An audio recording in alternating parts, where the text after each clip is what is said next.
Isang mapagpalang araw sa ating lahat, mga kapatid sa Rines, para mating inalahat ng natulan para sa daily devotion na pinamagatang presence, practice the presence of God. So, last series po siya, no? Una is definition, second is planning, third is kaizen, fourth is laser focus, number 5 is faithfulness, and 6 excellence, and yan is presence. So, yung scripture po natin ngayon is Exodus chapter 33, verse 40 to 15, and sinasabi na, the Lord replied, my presence will go with you and I will give you rest. Then Moses said to him, if your presence does not go with us, do not send us up from here. At Tagalog, sumagot ng Panginoon, ako mismo sasama sa iyo at bibigyan kita ng kapahinganahan. Sinabi ni Moses sa kanya, kung hindi po ninyo kami nasamahan, huwag niyo naman po kami paalisin sa lugar na ito.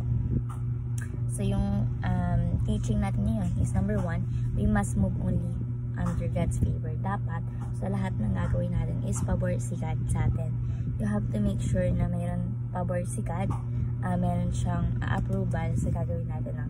Kung wala naman kasing pabor si God sa decision na gagawin natin, is wag na lang natin ituloy kasi baka ikapahamak pa natin. Kaya we must move only under the God's favor. Next is, we owe success to God's empowering presence. So, kapag may naranasan tayong tagumpay sa buhay, lagi natin i-acknowledge na, Lord, it's because of you. No? Huwag natin isipin na nagtatagumpay tayo sa sarili nating paraan, sa sarili nating kalakasan, sa sarili nating gawa. Huwag po natin isipin na gano'n. No? Kasi lahat na katagumpay na nangyayari sa buhay natin is galing yun kay God. Nagmumula yun kay Lord God. And sinasabi ito ni Pastor na kahit sa dagat ay sahatiin ni Lord John para tayo makadaan. So, ganun ka-empowering yung presence ni Lord God sa ating mga mananampalataya na, no? Wala rin makakapigil sa presensya ni Lord at walang imposible pagdating sa Kanya. So, we owe success to God's empowering presence. Number 3 is, we seek God's presence as the ultimate goal. Yung presence ni God, ayan yung ultimate goal natin, no? We seek God's presence as the ultimate goal. Hindi mahalaga yung success sa mata ng tao. Ang mahalaga yung presence ni Lord sa atin, no? Gusto natin yung presence ni God sa buhay natin. Plus na lang yung mga blessing na natanggap natin sa buhay, no? And dapat is enjoy lang natin yung presence ni God sa atin forever kasi ayun yung gusto niya. Enjoy natin yung presence niya. So, we seek God's presence as the ultimate goal. And bilang application, number 1, pursue a decision that is aligned with God's will. So pursue a decision. Excuse me. Kung napakarami nating decisions sa buhay, lagi natin piliin yung God's will ni Lord God. Yung naka-align sa God's will niya, no? Kasi, kung hindi yung kaloob ni God,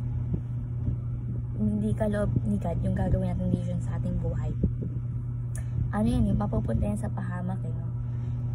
Yung walang pabor ni God, yun po, no? Parang ginagawa mo lang siya, pero wala yung blessings, and favor, approval, and also support ng ating Panginoon Diyos. Kung walang pabor nga, no? And, kasi, yung hindi yun, isusupport ni God. Ang isusupport lang ni God, yung mga bagay na gagawin mo, yung mga bagay na kaloob sa Kanya. No? Ayun po yung ipupursue ni God. So, pursue a decision that is aligned with God's will. Next is, pursue success for the glory of God. So, yung success natin is my purpose, no? And ang purpose ng success is bring to glory to God. So, and also is maging tapat tayo, maging faithful tayo sa ating Panginoon, no? Pag nangarap tayo sa buhay, saging success tayo, hindi yun yung dulo. Yung dulo po nun is the glory of God, kalwalhatian ng Diyos. No? So, pursue success for the glory of God. Next is, pursue God's presence for true fellowship. So, hinahanap natin yung presensya ni God. Kasi, ayun na nga yung end o yung dulo, no? And ayun din po yung goal natin. And also, ang goal natin is enjoy yung presence niya forever, no?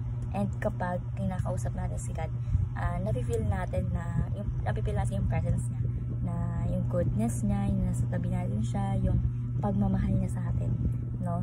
And so on. Napipil natin yun kapag nakikipag-fellowship tayo sa ating Panginoon, no? So, pursue God's presence for true fellowship. So, last series po siya, no? And sana ma-apply natin to sa ating buhay. Syempre, may bahagi natin sa iba para malaman din nila yung about dito, no?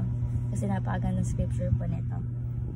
And sana po may matutunan tayo sa scripture na to. So, thank you po sa pakikinig at God bless po sa ating lahat.